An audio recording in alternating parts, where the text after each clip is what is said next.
How's it going, guys? The name is Ray Ray, and today I am back with a new video reacting. Today we are going to be reacting to reasons behind strange things you see in foods and drinks by Be Amazed, by the channel Be Amazed. Now, nowadays I've been eating healthy. I've been eating healthy so far. Nowadays, sometimes I dabble in junk food and stuff. I still have my cheat days and shit. So I still like to eat junk food a little bit, but I usually stay healthy. But I guess knowing what are the strange things strange things you see. Oh, can't speak. To see what we see in these strange foods will probably make me not want to eat them, like junk foods and stuff. So I guess that'll be a good thing. I guess probably bad for you guys. Probably still bad for me because if I find out like Oreos have something nasty in them or something, I'm gonna be disappointed. I love Oreos, but anyways, let's get to it. Why donuts have holes, or why some liquors intentionally come with an insect problem, or just exactly what the heck this monstrosity is? Yeah. Well, grab a fork, pal, because today we're finding out the truth about the strange things hidden inside our favorite foods and drinks. Okay. From how Swiss cheese gets its holes to the meaning of hidden codes on food packaging, and even exploring Oreo's connection to the world's largest secret society. Really? Let's tuck into the reasons behind strange things you see in food. Subscribe to Be Amazed. Subscribe and like to Be Amazed. Holy moly! Donuts have a wonderfully unique shape, a torus to get technical, and strangely the story goes that the snack acquired its distinctive hole on a boat in the 19th century. According to legend, a sailor from Maine named Hanson Gregory was captaining a ship in 1847 while eating a plate full of traditional European donuts, which are essentially big balls of deep-fried dough. Hanson wanted to keep hands on the wheel while eating, so he started skewering his cakes onto the spokes of the ship's wooden steering wheel, allowing him to easily grab his snack. The fried cakes were far easier to eat with the hole in the middle, so Hanson started skewering all of them from that point on, accidentally inventing the ring donut. This origin story is popular in Maine, but it's almost completely false. And Hanson Gregory personally debunked it during a newspaper interview in 1916. He still claimed to have invented the ring donut, but he explained that he did it for more practical reasons relating to the way that donuts are fried. See, making donuts involves deep frying them in oil, so when you deep fry a donut without a hole, the outer layer will often be fully cooked before the heat even reaches the middle. Traditional European donuts often had an undercooked center and excessively tough exterior, until Hanson realized that if you cut a ring into the donut before frying it, the oil will cook the outer and inner layers simultaneously, frying the snack perfectly. Hanson cooked these ring donuts on his voyage, and when he came home he shared the recipe with his mother, who shared it with her friends, and so on. Soon donuts with holes were the most popular choice in Maine, a preference which spread across America. In the 1940s, a donut company called the Donut Corporation of America verified Hanson's claim and named him the official inventor of the ring donut, confirming that the famous treat was officially invented out on the high seas. Yo ho! Yo ho, a donut hole for me. Stargazy pie. Let's take a trip to England, home of beans on toast, Marmite, and... wait, what the hell is that? This monstrosity is Stargazy pie, a savory dish that features several heads of large sardines called pilchards protruding through the crust. The fish inside the pie have been skinned and deboned, but the pilchard heads are arranged to make it look like they're gazing up at the stars. Stargazy pie looks like the work of a maniac, but it actually has an incredibly interesting story that's 500 years old. Marco! You're the one who wanted to book a place with our own pool. Yep. Back in the 16th century, the English village of Mousehole had an incredibly stormy winter, so none of their fishing boats could head out to sea without risking being destroyed. Fish was Mousehole's main source of food, so by Christmas the entire village faced starvation, until a fisherman called Tom Bawcock decided to brave the storm. The people of Mousehole anxiously waited for Tom's return, and when his boat safely pulled back into harbor, he'd caught enough fish to feed the entire village. According to local legend, the villagers cooked his entire catch into one giant pie, and it contained so many fish that their heads and tails poked through the crust. While the degree to which the story is factually accurate is almost impossible to prove, seeing as all evidence was hungrily chowed down, there's no doubting that Mousehole still celebrates the story with an annual festival called Tom Bawcock's Eve. This festival takes place on the 23rd of December, and the entire event is centered around eating Stargazy pies, which act as a symbolic version of the dish that saved Mousehole 500 years I don't know how ago. to taste This them. gives the Like, bizarre-looking looks- dish an awesome origin story, but you still won't catch Yeah, it has a good origin story, but I don't know if I'd eat that. Yeah. me eating a pie that stares back, and if I ever Exactly. visit Mousehole, I think I'll stick to the fish and chips. Thank you very much. The whole truth. According to cartoons, the iconic holes in Swiss Emmental cheese are created by hungry mice. However, the real explanation is a whole lot more scientific. See, dairy farms use hay to feed their cattle, and when the cows are milked, microscopic specks of hay will often float into the milk buckets. This hay often contains a naturally occurring bacteria called Propionibacteria, and when the milk is aged to make Emmental, the bacteria starts giving off carbon dioxide, creating gas bubbles that leave holes in the cheese. Without this Propionibacteria, Swiss cheese is completely smooth, and today Emmental actually has less holes than it used to, as modern dairy farms use more sanitary milking methods, which in turn stop hay and other contaminants from getting into their milk. Some ultra-sanitary modern cheesemakers even have to... Not gonna lie, that sounds disgusting. So it's the bacteria from the cow's milk that pretty much makes the holes in those cheese. That doesn't sound appetizing. Like, that does not sound appetizing. Like, knowing that makes me not want to have any cheese. Makes me not add wanna have powdered cheese. hay impurities back in just to get their whole fix. Yeah. So, Swiss cheese isn't made wholly by hungry mice. And this is just one of the many lies that the dairy industry is feeding us. Well, every kid worth their cheddar I knows mean, it wouldn't be good if mice were the ones to make holes in those cheese. It wouldn't be good. That would be more disgusting.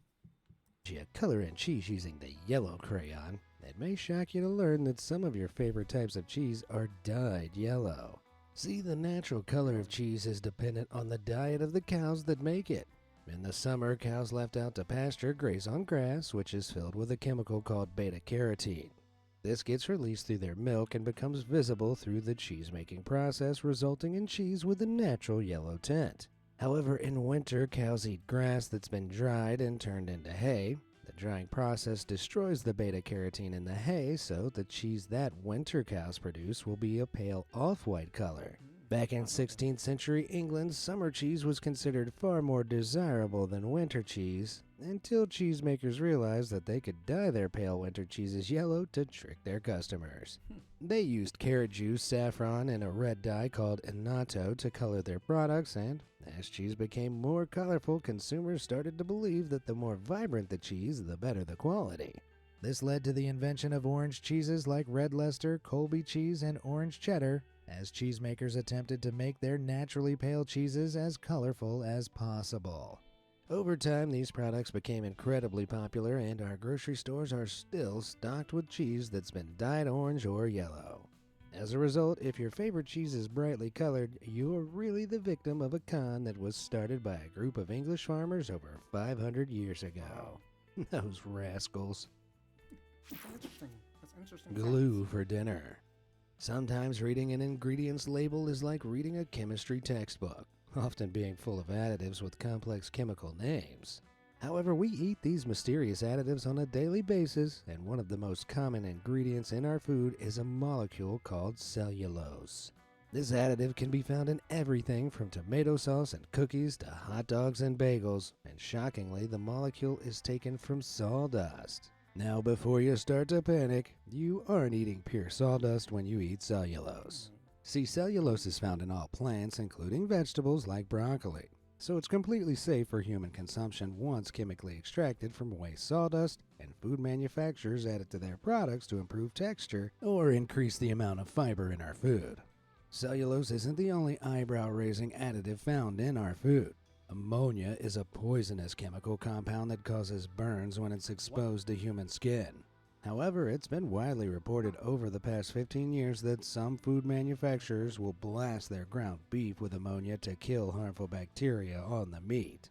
Some of the ammonia dissolves into the meat's moisture, and this chemically treated ground beef is then sold in grocery stores.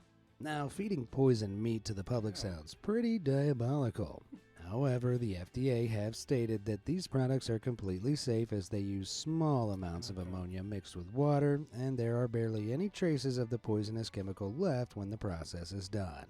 However, this practice still highlights how many chemicals are pumped into our food, and additives aren't exclusively used in ground meats. When you buy a cheap steak from a grocery store, there's a chance that it's been filled with a substance called transglutaminase, or meat glue. This is a naturally occurring enzyme in animals that connects different tissues together, and meat manufacturers can use it to take lots of small pieces of meat and seamlessly bond them together to create larger steaks and chops. These Frankensteaks are far cheaper to produce than legitimate cuts of meat. However, the European Union banned the enzyme in 2010, as when you stick multiple pieces of meat together from different sources, it increases the risk of dangerous bacteria being introduced to the food. As a result, meat glue is completely banned in Europe, but in America, our shelves are still stocked with glued meat, and we can eat transglutaminase whenever we want. Freedom!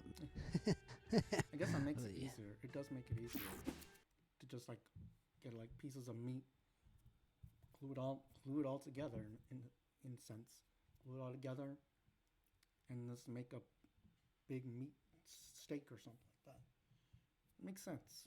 Makes sense. Pagan pumpkins. Carving pumpkins into jack-o'-lanterns is a classic Halloween tradition.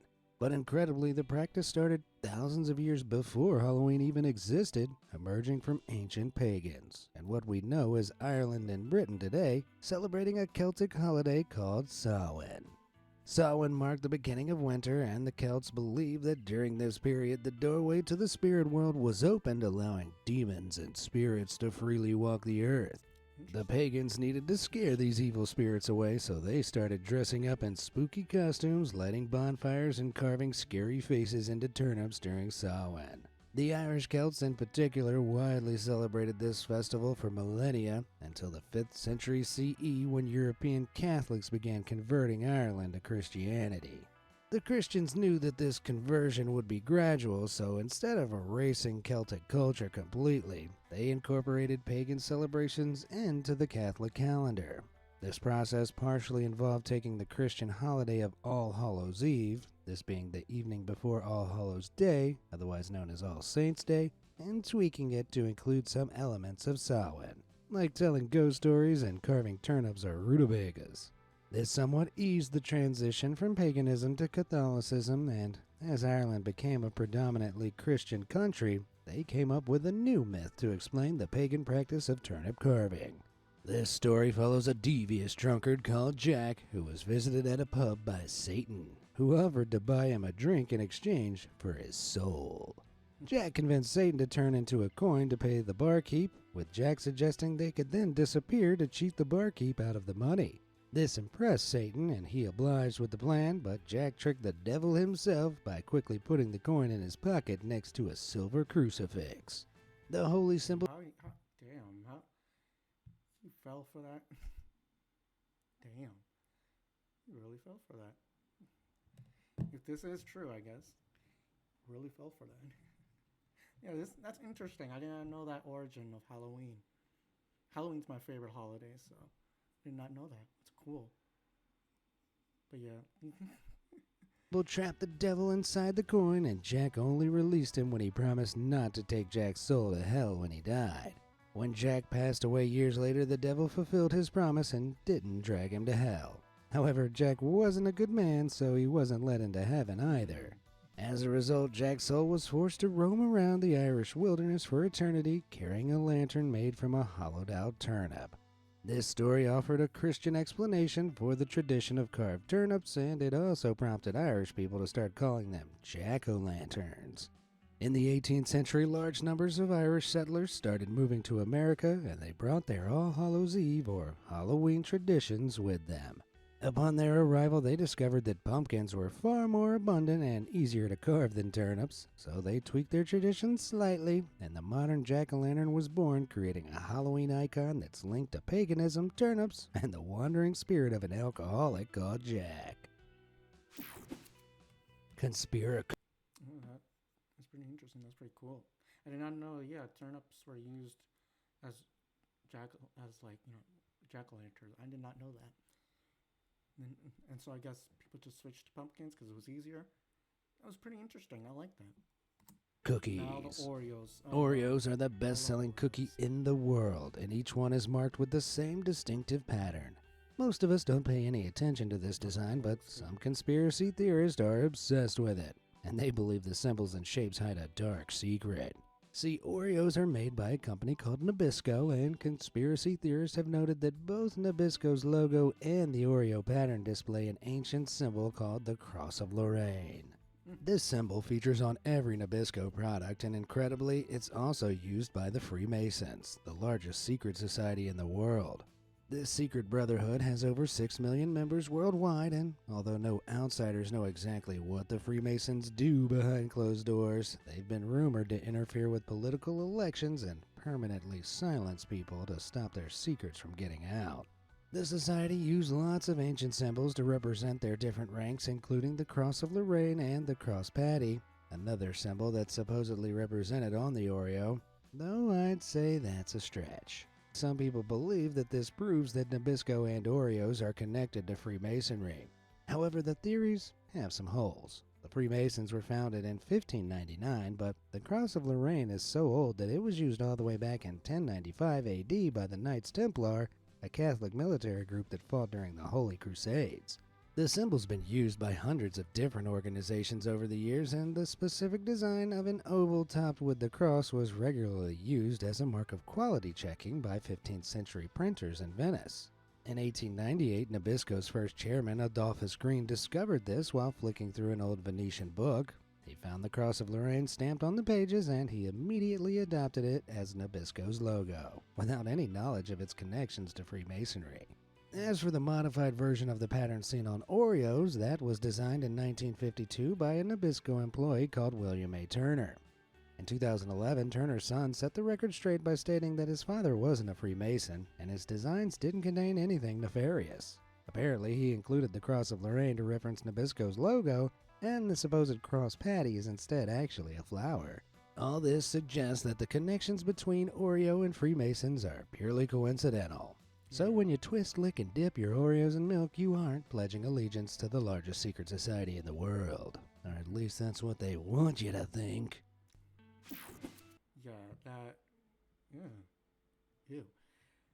That seemed too far-fetched. Like, that was a bit of a reach. Yeah, I figured that wasn't true. I'm glad it was nothing like too disgusting. I'm glad it was nothing disgusting like this thing that's coming up. I'm glad it was nothing disgusting in the Oreos, in like disgusting facts. Because I love Oreos. I know I can't eat much of Oreos because again I'm trying to stay healthy, but I love Oreos. Oreos are my calling, man. Like, oof. Yeah. Anyways, let's go. Keep it. Creepy Disgusting. crawly cocktail. It's pretty common for an alcoholic beverage to be decorated with an olive or a tiny umbrella, but there's a Mexican spirit called mezcal that contains a far more ghoulish garnish. Plenty of mezcal brands contain a worm floating inside the bottle, and this devious decoration has an intriguing origin story. See, mezcal is made by fermenting the juice of the roasted heart of the agave, a plant that's commonly eaten by the maguey worm. According to legend, a mezcal entrepreneur called Jacobo Lozano Paez was making some mezcal in the 1940s when he accidentally roasted an agave heart that still contained some maguey worms. Jacobo decided to drink the concoction anyway, and he discovered that the worm-infused drink tasted far better than his usual recipe. From that point on, Jacobo started adding maguey worms to all the mezcal he made, and he started putting a dead worm in his bottles as a signature. During this period, Americans reportedly assumed mezcal was just a cheaper form of the more well-known agave-based drink tequila, so mezcal manufacturers wanted to find a way to make their product stand out in the States.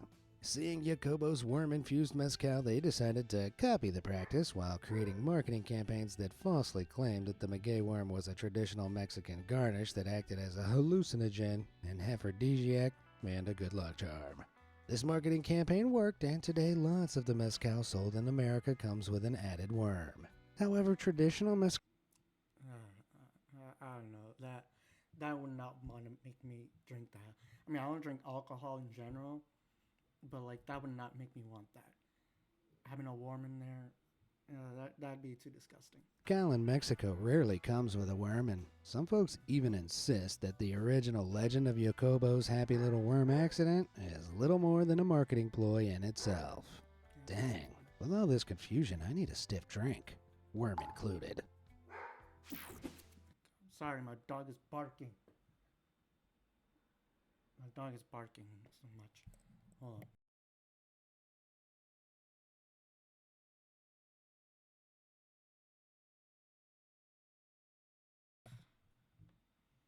The moment he sees a dog on the window, he immediately starts barking.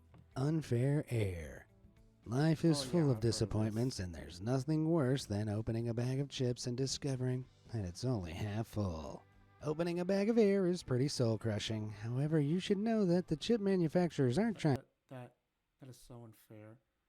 Like you get a bag of potato chips, you open it, and it's just there's like half of potato chips, and the rest is just air. That's so unfair, man. That's so unfair. trying to steal your money, and they have a pretty valid reason for not filling their bags to the brim, at least partially. It turns out the air inside the bag isn't regular air at all. Most music apps have some kind of one-size-fits-all workout playlist. But the YouTube Music app has that. It's actually nitrogen gas that's intentionally funneled into the packaging. See, if oxygen got into a bag of chips, it would make them all stale, so chip manufacturers leave a space in each bag that they can pump full of nitrogen, which is inert gas that won't react with the food like oxygen does, giving the product a longer shelf life. This pocket of nitrogen is also designed to act as a cushion that prevents the chips from getting crushed in transit to your local grocery store. This protective air pocket is known as slack fill, and although it feels... I think someone's at the door. Hold on.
Dogs, man.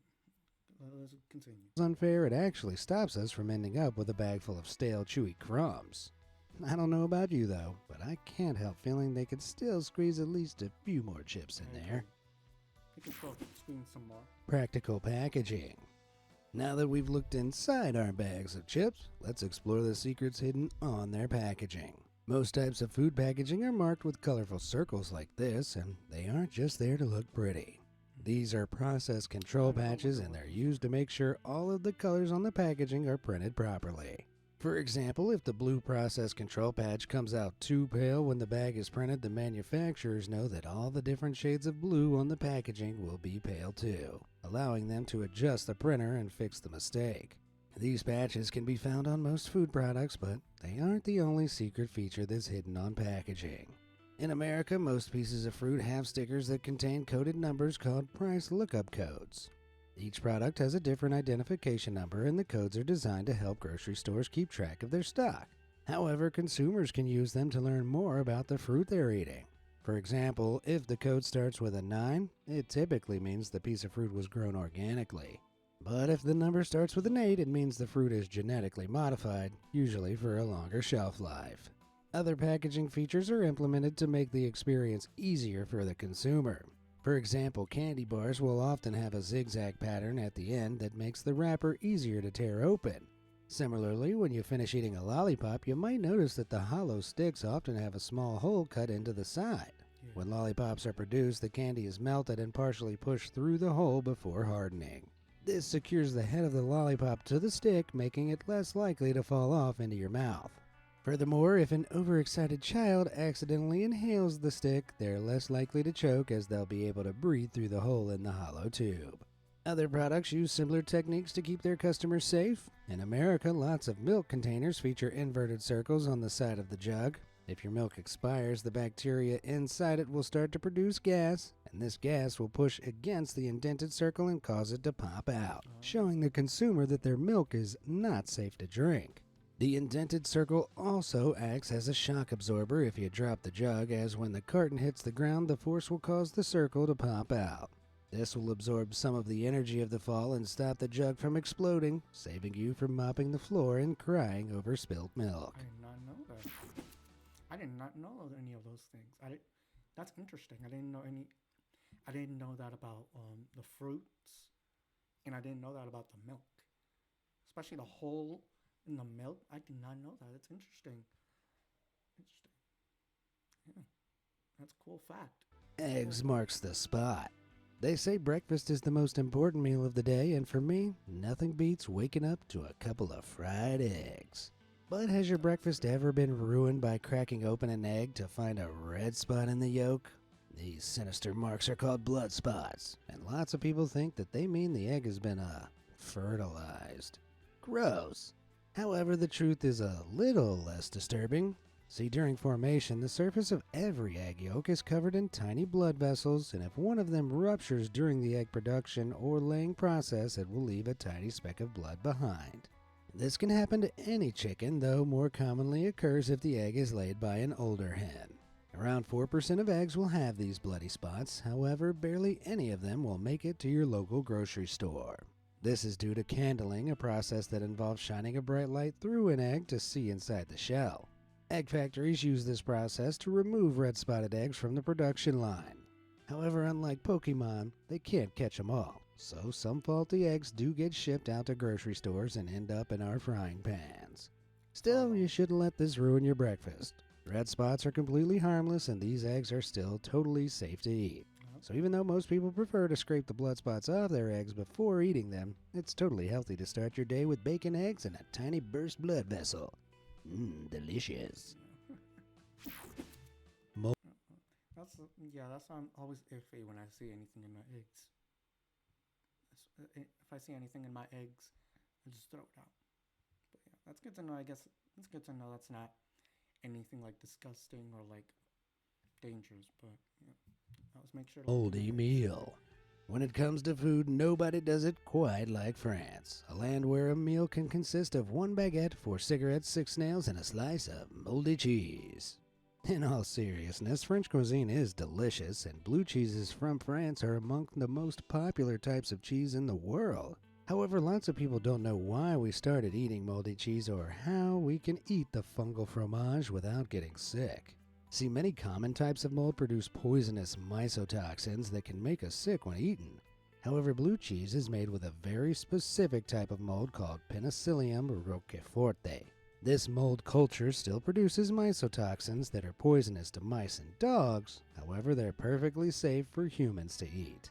This allows cheesemakers to make blue cheese, and they do so by adding Penicillium roqueforte to the milk at the very beginning of the cheesemaking process.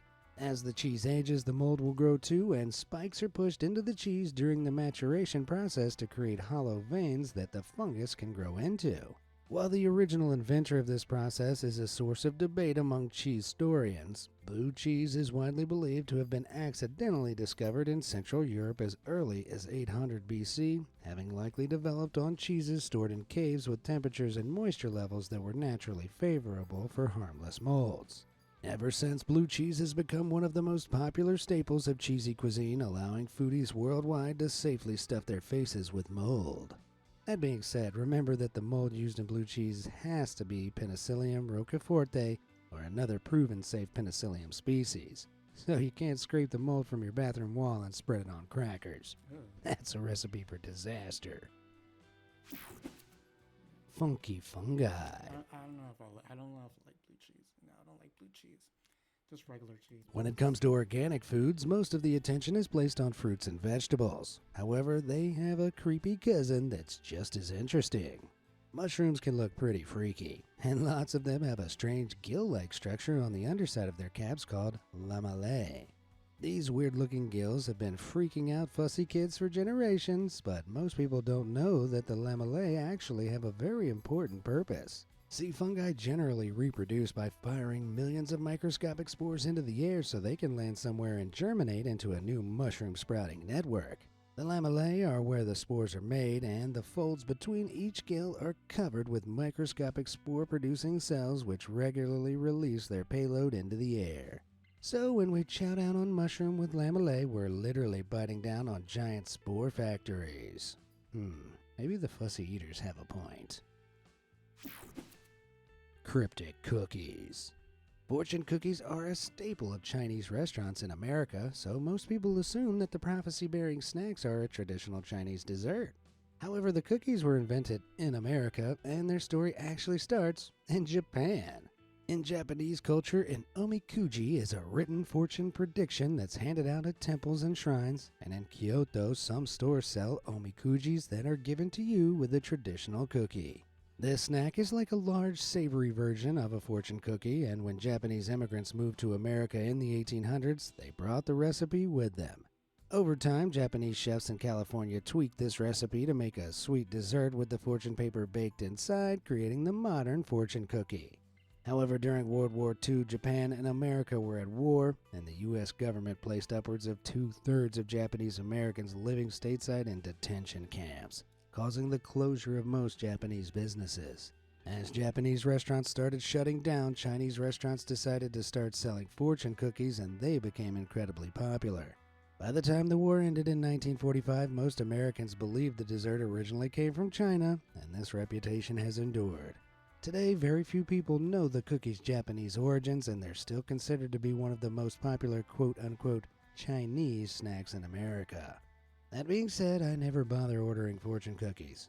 If I go out for Chinese food, I already know my fortune. An evening of lying on the couch in a food coma.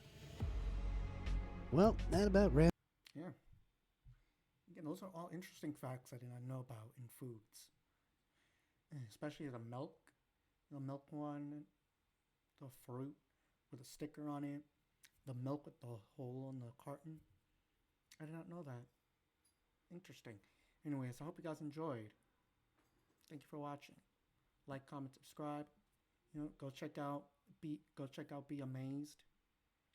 Subscribe to him, like his videos and all that stuff. Shout out to him. And I hope you guys enjoyed. I hope you